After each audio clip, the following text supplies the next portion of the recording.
All right, good afternoon, fellow students and professor. This is my post for week 4, module 4, airport manager.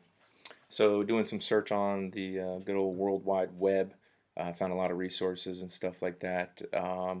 My references would be Indeed.com, ZipRecruiter.com, and also looking at the degree plan from the assigned reading material for airport manager. So requirements. That's kind of one of the biggest things. All of them I found you had to have a 4-year degree in some form of aviation, 4-year degree in aviation, a bachelor's in aviation, or aviation management. Um, 2 years customer service was a big one, and then just having a thorough background of aviation in general. I mean, you're going to be managing an airport, so um, behoove of you to have a thorough background in that.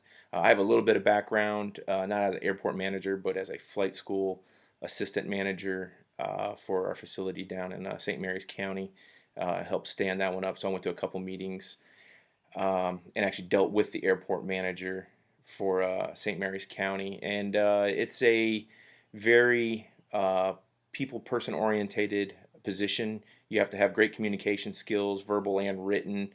We emailed back and forth a lot, and then we actually had an airport meeting because the airport down there is actually expanding.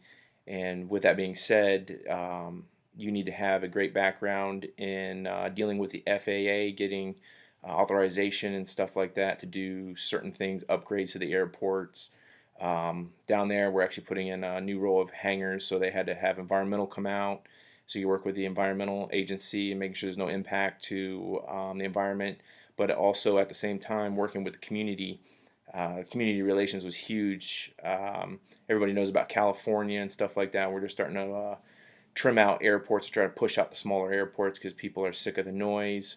So, being an airport manager, you have to be able to uh, try and appease both parties, the non-aviators and the aviators, so people can bring in different aircraft. I think where the biggest thing comes in is they're wanting to put jets in. So there was a bunch of people that were down there for that one particular meeting that were concerned that actually live residentially on the back skirts, what we consider called a crash zone.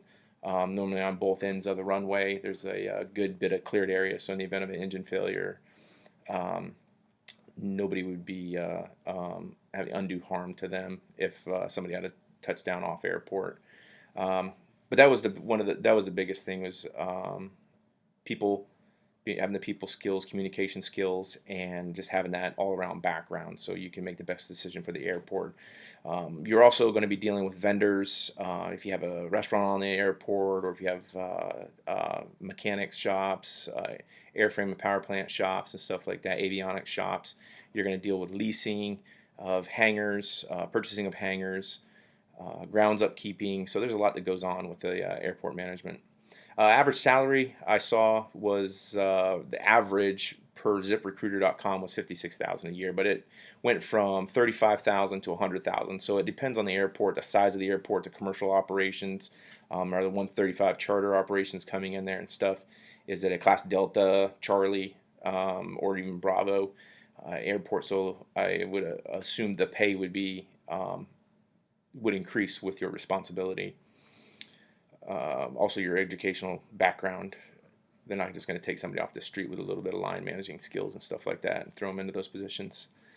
Um, the airport managers, they keep everything moving, and that is my post for week 4 airport manager. Thank you. Have a blessed week.